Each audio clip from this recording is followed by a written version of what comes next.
கல்வி தொலைக்காட்சியின் மாணவ நண்பர்கள் அனைவருக்கும் வணக்கம். இந்த பதிவு நம்ம பார்க்க போறது ஜூலை 2026 ஆண்டிற்குரிய தினசரி நடப்பு நூலின் தொகுப்பு. சரிங்க, தொடர்ந்து நல்ல முறையில் நடப்பு செய்தியில் யார் படிக்கிறாங்களோ அவங்க அரசு பணியை உறுதி செய்வது ரொம்ப ரொம்ப ஈஸி. ஓகேவா?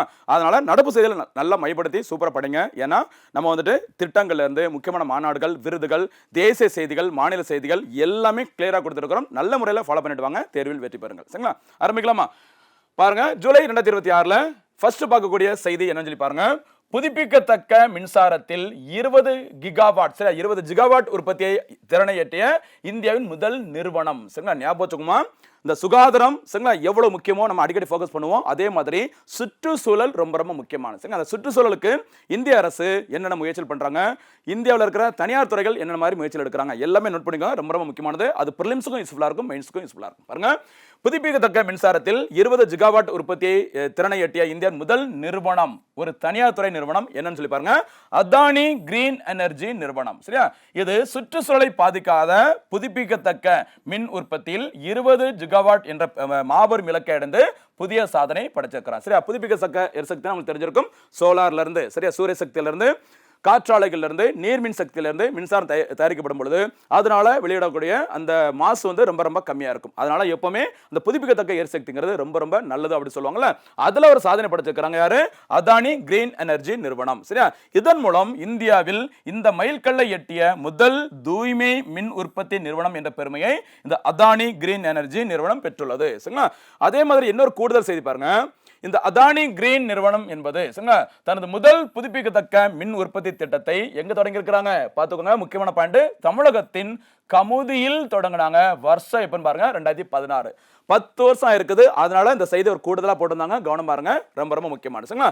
அடுத்த 10 ஆண்டுகளுக்குள் இந்த 20 ஜிகாவாட் என்ற திறன் வந்து எட்டப்பட்டுள்ளது. ஞாபகம் வச்சுக்கோங்க, 16ல ஆரம்பிச்சிருக்காங்க. அதுக்கப்புறம் 10 வருஷத்துல இந்த சாதனை படைச்சிருக்காங்க அதானி கிரீன் எனர்ஜி நிறுவனம். சரிங்களா, இதுல 14.2 அப்படிங்கிறது சூரிய மின்சாரத்தின் மூலமாக, சரி, சோலார் பவர் மூலமாகவும், 2.7 ஜிகாவாட் அப்படிங்கிறது காற்றாலை மின்சாரத்தின் மூலமாகவும், 3.3 இந்த ஜிகாவாட் என்பது சூரிய மற்றும் காற்றாலை கலப்பின மின்சார திட்டங்களுக்குள் அடங்கும் சொல்லியிருக்கிறாங்க. சரிங்களா, அடுத்து இந்தியாவோட மொத்த மின்சார பயன்பாட்டில் சுமார் 3% சரிங்களா அதானி கிரீன் நிறுவனத்தினால் உற்பத்தி செய்யப்படுகிறது குறிப்பிட்டது. சரி, எவ்வளவு பெரிய சாதனை சொல்லி பாத்துக்கோங்க. இந்தியாவில் இருக்கிற கிட்டத்தட்ட 145-148 கோடி மக்களுக்கு தேவையான மின்சார பயன்பாட்டில் 3% யார் உற்பத்தி பண்றாங்க? அதானி கிரீன் எனர்ஜி நிறுவனம். மறக்காதீங்க. சரிங்களா, அதுல வேணா ஒரு கூடுதல் இன்னொரு செய்தி எழுதிக்கோங்க.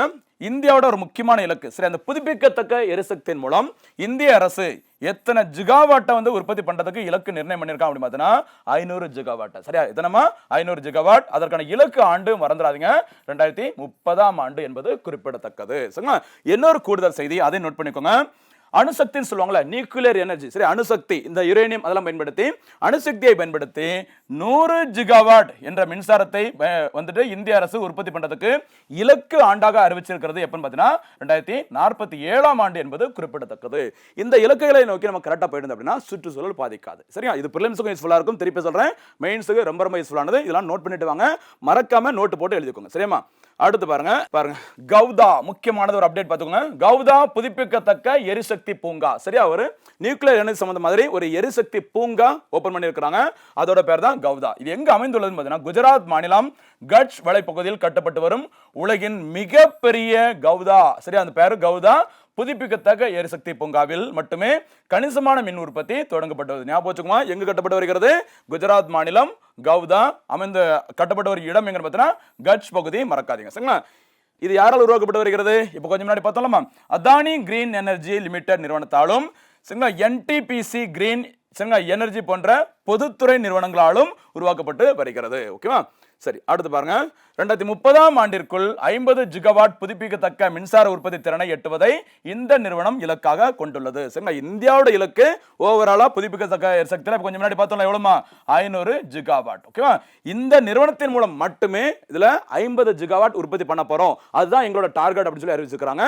கவனமா இருங்க, ரொம்ப ரொம்ப முக்கியமானது. சரிங்களா, இந்த பூங்கா, சரி, இந்த எரிசக்தி பூங்காவானது பிரான்ஸ் தலைநகரம் பாரிஸ். சரி, அந்த பாரிஸ் நகரை விட சுமார் 5 மடங்கு மிக பெரியது. சரிங்களா, கிட்டத்தட்ட 726 சதுர கிலோமீட்டர் பரப்பளவை கொண்டது சொல்லியிருக்கிறாங்க. சரியா, பிரான்ஸோட கேபிட்டல் பாரிஸ், அதை விட 5 மடங்கு பெருசா இந்த பார்க், சரி, அந்த தொழில் பூங்கா உருவாக்க, சரிங்களா, எரிசக்தி பூங்காவை உருவாக்க போறேன்னு சொல்லியிருக்காங்க.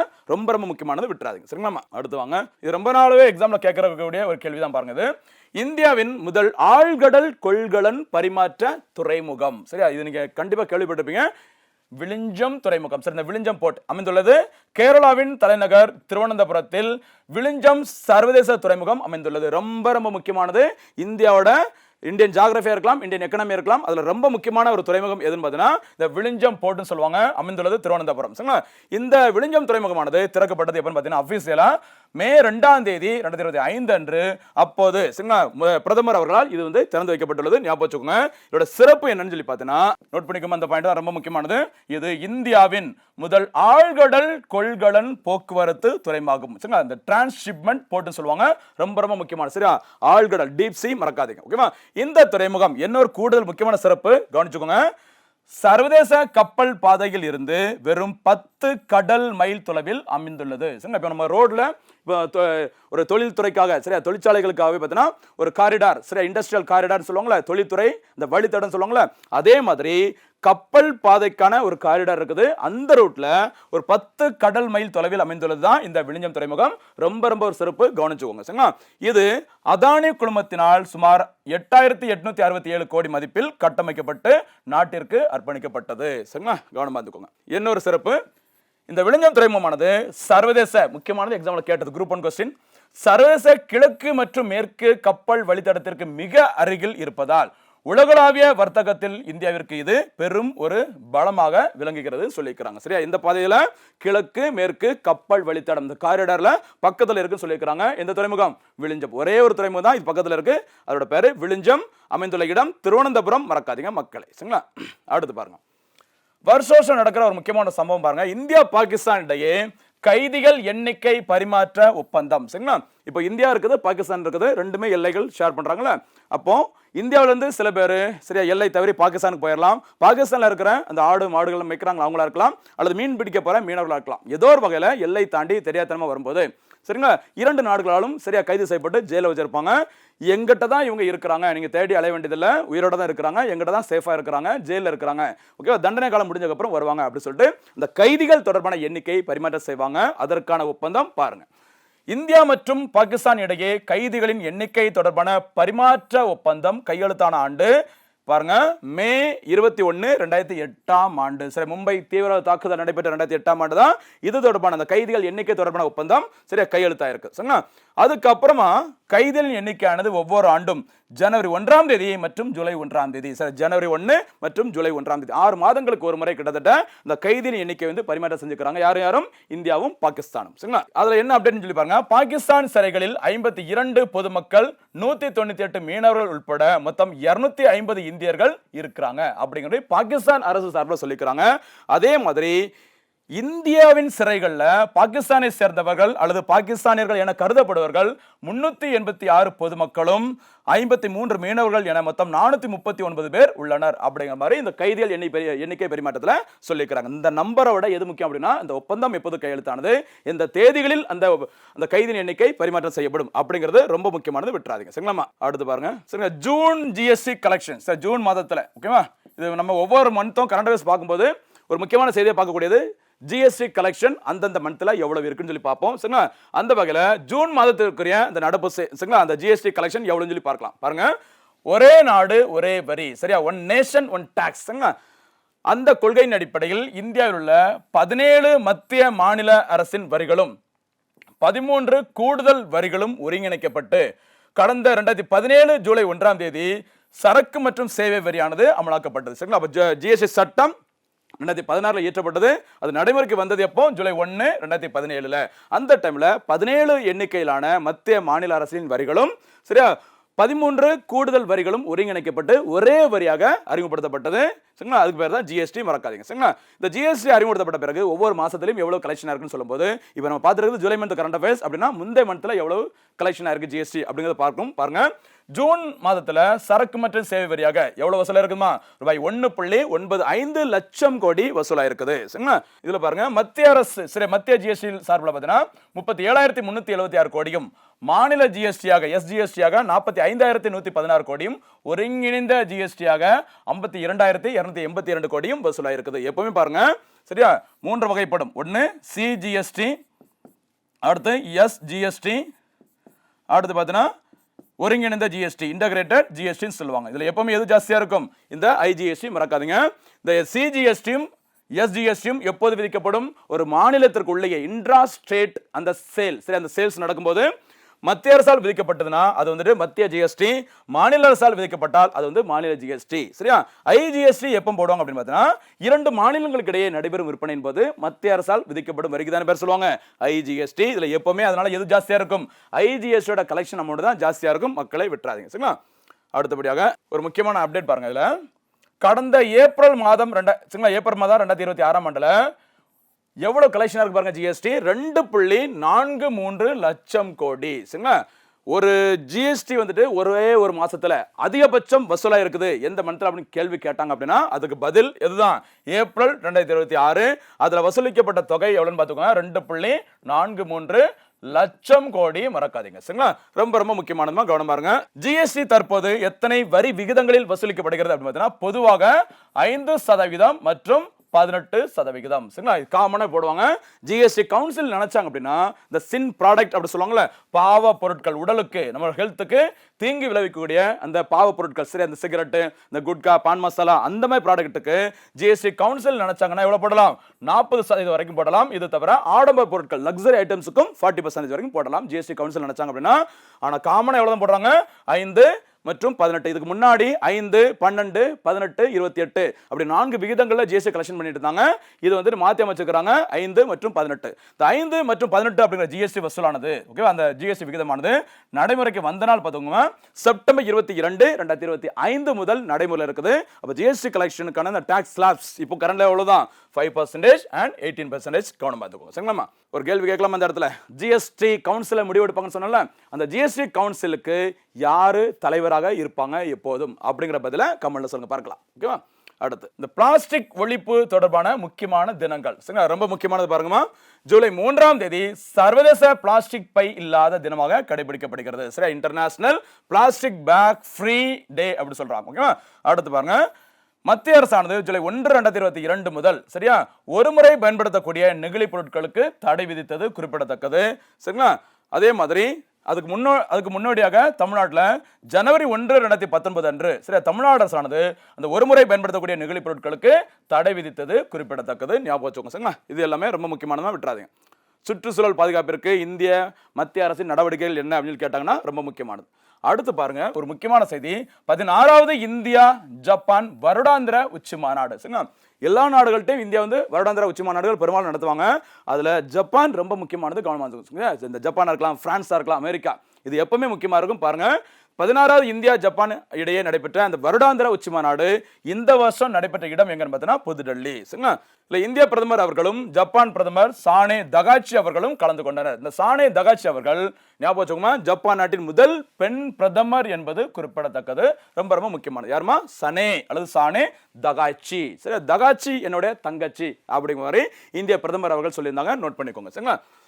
தகாச்சி. இந்த உச்சி மாநாட்டின் போது பாதுகாப்புத்துறை, செயற்கை நுண்ணறிவு, ஆர்டிபிஷியல் இன்டெலிஜென்ஸ் மற்றும் எரிசக்தி உள்ளிட்ட பல்வேறு துறைகளில் 16 முக்கியமான முடிவுகள் மற்றும் 129க்கும் மேற்பட்ட புரிந்துணர்வு ஒப்பந்தங்கள் கையெழுத்தானது. சரிங்களா? அதுல என்ன சிறப்பு அப்படிங்கறத கொஞ்சம் பாத்துக்குமா. இந்த ஒப்பந்தத்தின்படி இந்தியாவில் 1000 புதிய உயிரி எரிவாயு மற்றும் கரிம உர ஆலைகள் அமைக்கப்பட உள்ளன. அப்ப யார் அதுக்கு நம்ம சப்போர்ட் பண்ண போறாங்க? ஜப்பான். மறக்காதீங்க. சரிங்களா? இந்த திட்டம் கிராமப்புற வாழ்வாதாரத்தை மேம்படுத்துவதையும் பண்ணை கழிவுகள் மற்றும் சாணம் மூலம் சுத்தமான எரிசக்தியை உற்பத்தி செய்வதையும் நோக்கமாக கொண்டுள்ளது. ரொம்ப ரொம்ப முக்கியமானது. சரியா? இந்த பயோகேஸ் அப்படி சொல்லுவாங்கல்ல, உயிரி எரிவாயு அப்படின்னா மாட்டு சாணம் அந்த மாதிரி யூஸ் பண்ணுவாங்கல்ல, அப்படி பண்ணும்போது கிராமத்தில் இருக்கிற மக்களுக்கு ஒரு வருமானமாக இருக்கும். ஆடு மாடுகள் மேய்ப்பவர்கள், விவசாய தொழிலில் இருப்பவர்களுக்கு இது ரொம்ப ரொம்ப ஒரு நல்லது. அவங்களுக்கு பணமும் கிடைக்கும், வாழ்வாதாரம் மேம்படும், இந்தியாவும் முன்னேறும் அப்படி சொல்லியிருக்காங்க இந்த இந்தியா ஜப்பான் ஒப்பந்தத்தின் அடிப்படையில். ஓகேவா? அடுத்து இதற்கான ஆலைகள் 2030ஆம் ஆண்டிற்குள் முழுமையாக அமைக்கப்படும் சொல்லியிருக்காங்க. என்னன்னு முக்கியமான பாருங்க, இந்தியாவின் கடற்படைக்காக பாதுகாப்பு துறையில் இருக்கிற முக்கியமான ஒப்பந்தம், இந்தியாவின் கடற்படைக்காக யூனிகான் ரேடியோ ஆண்டனாவை மேம்படுத்துவது உள்ளிட்ட பாதுகாப்பு ஒப்பந்தங்களை கையெழுத்த இருக்கிறாங்க இந்த மாநாட்டின் போது. சரிங்களா? ரொம்ப ரொம்ப முக்கியமானது, அனைவருக்கும் தேவையான ஒரு முக்கியமான செய்தி பாருங்க. இ ரக்த் கோஷ். சரி, இ ரக்த் கோஷ் அப்படிங்கிறது ஒரு போர்ட்டல். சரிங்களா? ஒரு வலைதளம். இது என்ன யூஸ் சொல்லி பாருங்க. மத்திய அரசால் அறிமுகப்படுத்தப்பட்டது. எப்பன்னு பாருங்க, ஏப்ரல் 7ஆம் தேதி 2016 அன்று தொடங்கப்பட்டது. சரி, ஏப்ரல் 7ஆம் தேதி என்ன தினமா? ஏப்ரல் 7 சர்வதேச உலக சுகாதார தினம். சரி, வேர்ல்டு ஹெல்த் டேன்னு சொல்லுவாங்க. ஏப்ரல் 7ஆம் தேதி 1948ஆம் ஆண்டு அன்று எது உருவாக்கப்பட்டது? வேர்ல்டு ஹெல்த் ஆர்கனைசேஷன் உருவாக்கப்பட்டது, உலக சுகாதார அமைப்பு உருவாக்கப்பட்டது. ஞாபகம் வச்சுக்கோங்க. இதோட ஹெட் குவார்ட்டர்ஸ் ஜெனீவாவில் இருக்கு. சரிங்களா? எனக்கு டேட்ல ஏப்ரல் 7 1948 WHO ஹெட் குவார்ட்டர்ஸ் ஜெனீவாவில் இருக்கு. சரிங்களா? இந்த ஏப்ரல் 7 2016 அன்று தான் இந்த இ ரக்த் கோஷ் வலைத்தளம் தொடங்கப்பட்டது. சரிங்களா? இது யாரால் உருவாக்கப்பட்டதுன்னு சொல்லி பாருங்க. கணினி மேம்பாட்டு மையம், இந்த சிடாக் அப்படி சொல்லுவாங்கல்ல, இந்த கணினி மேம்பாட்டு மையத்தினால் உருவாக்கப்பட்டுள்ளது இந்த வலைதளம். சரிங்களா? இது எதுக்கு, என்ன யூஸ், எதற்கு கீழ் இது தொடங்கப்பட்டுள்ளது அப்படிங்கிறத பார்த்துக்கோங்க. ரொம்ப ரொம்ப முக்கியமானது. இ ரக்த் கோஷ் என்பது இந்திய அரசின் தேசிய சுகாதார இயக்கத்தின், சரி, நேஷனல் ஹெல்த் மிஷன். சரிங்களா? ஒரு கேள்வி கேட்கலாமா? நேஷனல் ஹெல்த் மிஷன், தேசிய சுகாதார இயக்கம் எப்போது தொடங்கப்பட்டது? இதற்கான பதிலை சொல்லுங்க பார்க்கலாம். இது முந்தைய வீடியோவில் நம்ம ஆல்ரெடி பார்த்துக்கிறோம். ஜூன் மந்த் கரண்ட் அஃபேர்ஸ்ல கரெக்டா ஞாபகம் இருந்தா சூப்பரா சொல்லுங்க பார்க்கலாம். சரிங்களா? இந்திய சுகாதார தேசிய இயக்கத்தின் கீழ் செயல்படும் ஒரு மையப்படுத்தப்பட்ட டிஜிட்டல் ரத்த வங்கி, ஒரு பிளட் பேங்க் தான். ஞாபகம் வச்சுக்கோங்க. சரிங்களா? சரி, இது என்ன நோக்கம் அப்படின்னு சொல்லி பாருங்க. இந்தியாவில் இருக்கிற அந்த நாடு முழுவதும் உள்ள அரசு மற்றும் தனியார் இரத்த வங்கிகளை ஒருங்கிணைத்து பாதுகாப்பான மற்றும் தடையற்ற இரத்த விநியோகத்தை உறுதி செய்கிறது. சரிங்களா? இப்போ நமக்கு தெரியும் ஒரு பிளட் வந்து தேவைப்படும். சரிங்களா? ஒரு டெலிவரி டைம்ல, ஒரு ஆக்சிடென்ட் டைம்ல யாருக்கு வந்து பிளட் தேவைப்படும் போது டக்குன்னு யார் கண்டக்ட் பண்ண தெரியாது. எங்க எத்தனை யூனிட் இருக்குது, சில பிளட் எல்லாம் பார்த்தீங்கன்னா ரொம்ப ரேரா இருக்கும். சரிங்களா? அது வந்து எங்க கிடைக்கும் தெரியாது. அப்படிப்பட்ட சூழல்ல இந்தியாவில் இருக்க அத்தனை இரத்த வங்கிகளும், அது கவர்மெண்டா இருக்கலாம், பிரைவேட்டா இருக்கலாம், எதுல பதிவு செய்வது கட்டாயம்?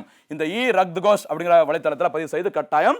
அதை நம்ம பார்த்தாலே போதும், எந்த இடத்துல, எந்த மாவட்டத்தில், நம்ம பக்கத்தில் எத்தனை யூனிட் பிளட் இருக்குது அப்படின்னு தெரியும்.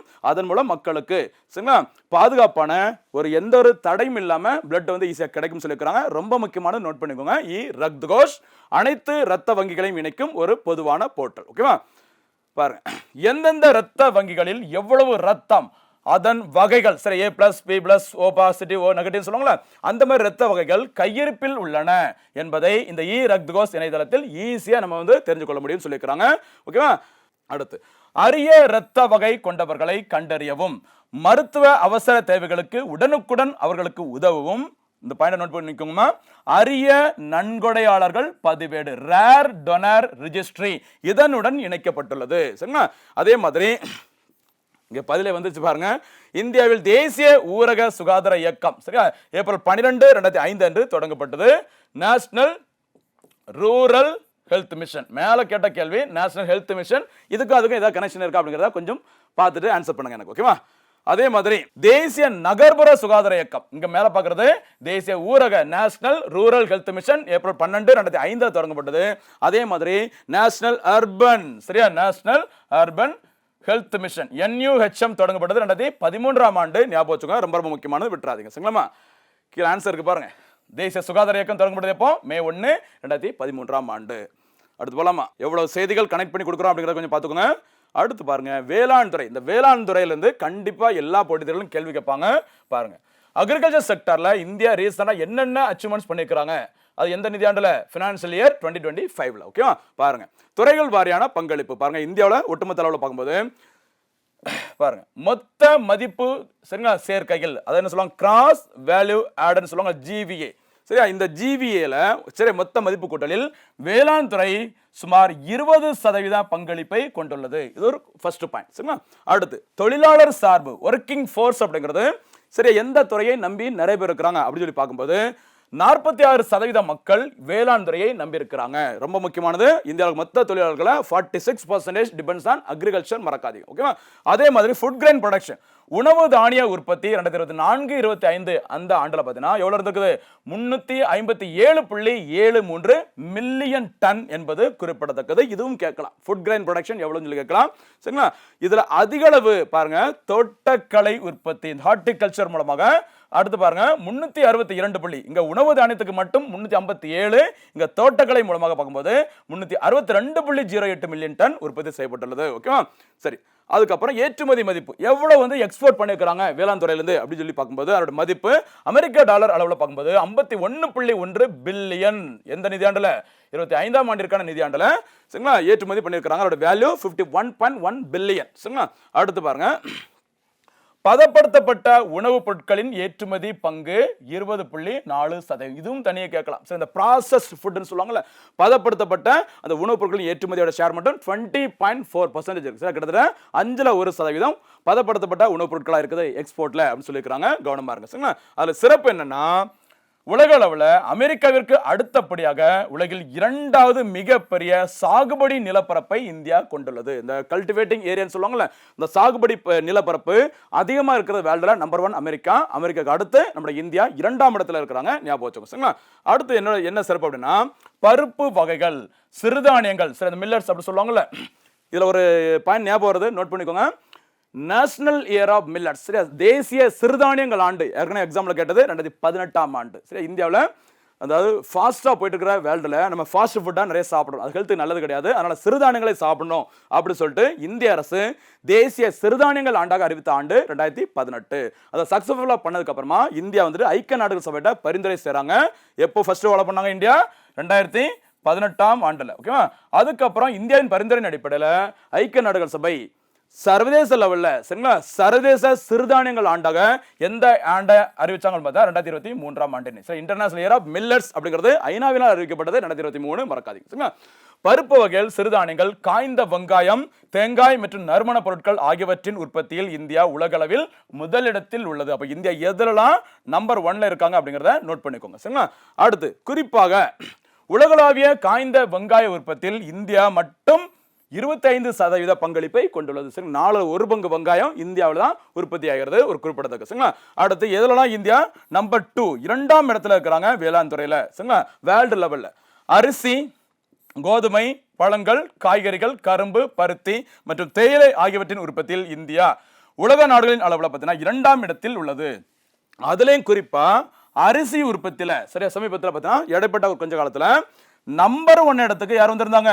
இந்தியா வந்திருந்தாங்க. இதுல எப்பவுமே டாப்ல இருக்க நாடு எதுன்னு பார்த்தீங்கன்னா சைனா.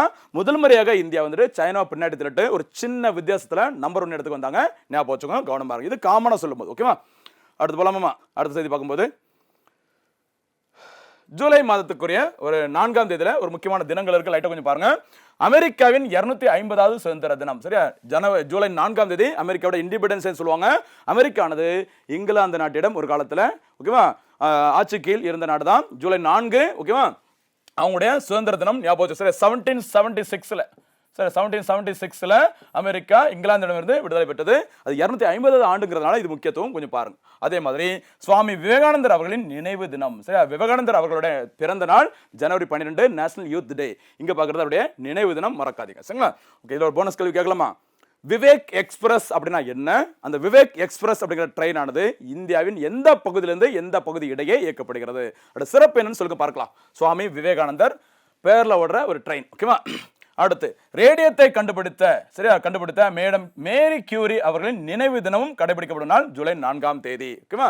அடுத்த முக்கியமான செய்தி என்னன்னு பார்த்தீங்கன்னா இந்தியாவின் தேசிய கொடியை வடிவமைத்த திரு பெங்கலி வெங்கையா அவர்களின் நினைவு தினம் ஜூலை 4ஆம் தேதி.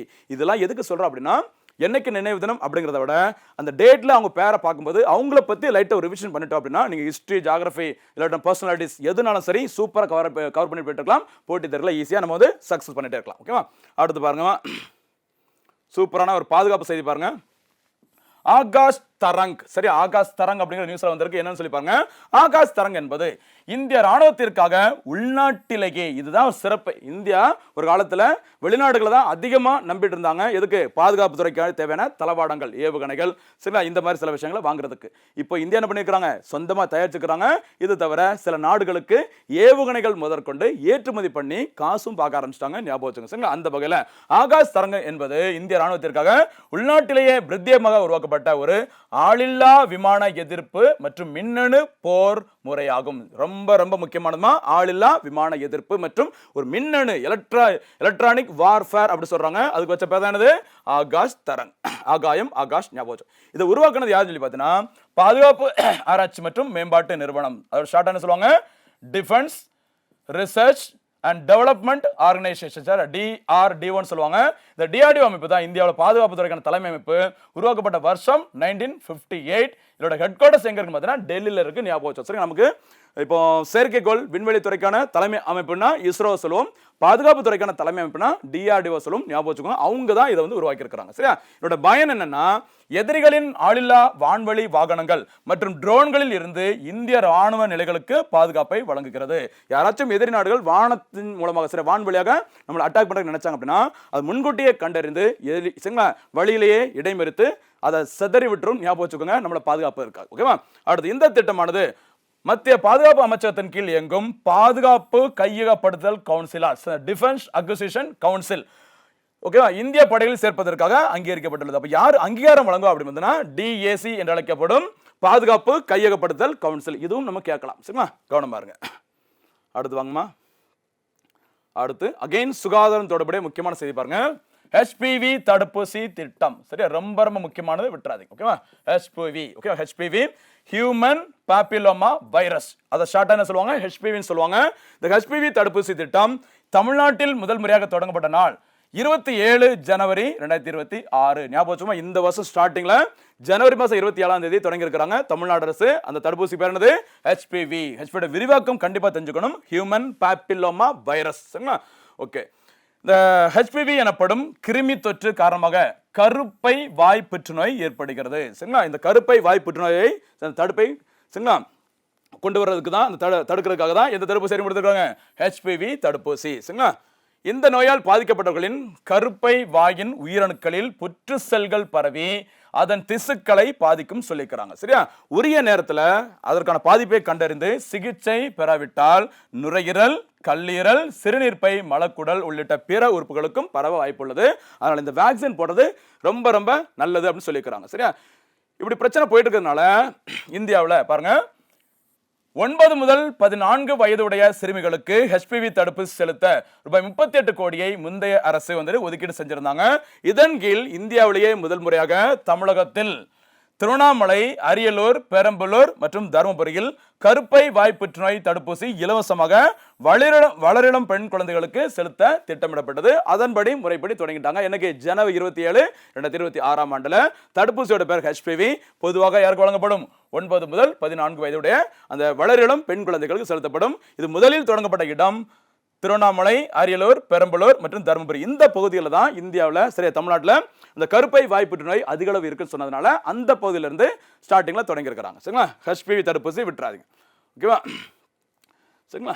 இதன்படி அரசு மற்றும் அரசு உதவி பெறும் பள்ளிகளில் பயிலும் பெண் குழந்தைகளுக்கு 2 தவணைகள், சார், 2 டோஸா இந்த தடுப்பூசிகள் ஜனவரி 27, 2026 முதல் வழங்கப்பட்டு வருகிறது. இதே போன்று, சரிங்களா, ஃபர்ஸ்ட் பார்த்தது தமிழ்நாடு அரசு. இப்போ பார்க்க போறது பாருங்க, நாடு முழுவதும், இந்தியா முழுவதும் 14 வயதிற்குட்பட்ட சிறுமிகளுக்கு, சில பெண் குழந்தைகளுக்கு இந்த HPV தடுப்பூசிகளை இலவசமாக வழங்கும் திட்டத்தை 28 பிப்ரவரி 2026 அன்று இந்திய பிரதமர் அவர்கள் தொடங்கி வச்சிருக்காங்க. சரி, அப்ப தமிழ்நாடு ஜனவரி 27, 2026. சரியா? மத்திய அரசு எப்ப தொடங்குறாங்க பார்த்துக்கோங்க. இந்த டேட்டை பிப்ரவரி 28, 2026 கவனமா இருங்க. சரிங்களா? என்ன சிறப்பு என்னன்னா இந்த HPV தடுப்பூசியானது உலக சுகாதார நிறுவனத்தினால் சான்று வழங்கப்பட்டது என்பது குறிப்பிடத்தக்கது. மேலும் இந்த தடுப்பூசியானது HPV வைரஸுக்கு எதிராக 90% பாதுகாப்பினை வழங்குகிறது. 100% இல்லாம 90% ஒரு சூப்பரான பாதுகாப்பை வழங்கக்கூடியது எந்த தடுப்பூசி? இந்த HPV தடுப்பூசி என்பது குறிப்பிடத்தக்கது. சரிங்களா? அடுத்து பாருங்க, 15 வயதிற்குட்பட்டவர்கள் மேல பார்த்தது நம்ம அண்டர் 14 சொல்லி பார்த்திருப்போம். இங்க பார்க்கிறது 15 வயதுக்குட்பட்டவர்கள் 2 தவணைகளாக இந்த தடுப்பூசியை வந்து செலுத்திக் கொள்ளலாம் சொல்லியிருக்காங்க. அதே சமயத்துல 15 முதல் 40 வயது உடையவர்களா இருந்தாங்கன்னா அவங்க 3 தவணைகள் மூலம் இந்த HPV தடுப்பூசி வந்து செலுத்திக் கொள்ளலாம் அப்படி சொல்லியிருக்காங்க. சரிங்களா? அவர்கள் 26 வயதிற்கு மேற்பட்டவர்களாக இருந்தாங்க அப்படின்னா மருத்துவரின் ஆலோசனையின்படி இந்த தடுப்பூசியை செலுத்திக் கொள்ளலாம். ரொம்ப முக்கியமானது, கருப்பை வாய் புற்றுநோய் தடுப்பதற்கான தடுப்பூசியின் பெயர் HPV தடுப்பூசி. சரியா? HPV full form human papilloma virus. Tamil Nadu அரசு இதை தொடங்கினது ஜனவரி 27, 2026. மத்திய அரசு தொடங்கினது பிப்ரவரி 28, 2026. மறக்காதீங்க, ரொம்ப ரொம்ப முக்கியமான. சரிங்களா? அடுத்த செய்தி பாருங்க. ஒரு முக்கியமான திட்டம், அணு கனிம சுரங்க திட்டம். சரி, கன்னியாகுமரி மாவட்டம் மணவாளக்குறிச்சியில் மத்திய அரசின் IREL அமைப்பிற்கு சொந்தமான அணு கனிம சுரங்க ஆலை இந்தியாவின் அரிய மணல் ஆலை செயல்பட்டு வருகிறது. சரிங்களா? ரொம்ப முக்கியமானது, கவனிச்சுக்கோங்க. அணு கனிம சுரங்க திட்டம் மத்திய அரசு சார்பில் தமிழ்நாட்டில் எங்க செயல்படுத்தப்பட்டு வருகிறது அப்படின்னு பார்த்தீங்கன்னா கன்னியாகுமரி மாவட்டம் மணவாளக்குறிச்சி. சரிங்களா? இந்த ஆலை 1910ஆம் ஆண்டிலே உருவாக்கப்பட்டது. இந்த ஆலையின் மூலமாக கன்னியாகுமரி மாவட்ட கடற்கரையில் உள்ள மணலில் நிறைந்து கிடக்கும் மோனோசைட் என்ற கனிமத்தை பிரித்தெடுக்கும் பணிகள் மேற்கொள்ளப்பட்டது. இது எதுக்கு இப்ப நியூஸ்ல வந்திருக்கு அப்படின்னா, இந்த திட்டத்தை கண்டினியூ பண்றதுக்கு தமிழ்நாடு அரசு சமீபத்தில் ஒப்புதல் வழங்கி இருக்கிறாங்க. சரிங்களா? அப்ப அணு கனிம திட்டம் தமிழ்நாட்டில் செயல்படுத்தப்பட்ட இடம் கன்னியாகுமரி மாவட்டம். கவனமா இருங்க. சரிங்களா? தொடர்ந்து ஃபாலோ பண்ணுங்க. மறுபடியும் சொல்றதா, வீடியோ ஃபுல்லா பார்த்துட்டு நோட் போட்டு எழுதிக்கோங்க. நடுவில் கேட்கிற கேள்விகளுக்கு சிறப்பான முறையில் பதில் சொல்லுங்க, ரிவிஷன் பண்ணுங்க, தேர்வில் வெற்றி பெறுங்கள். மீண்டும் சந்திக்கலாம். நன்றி, வணக்கம்.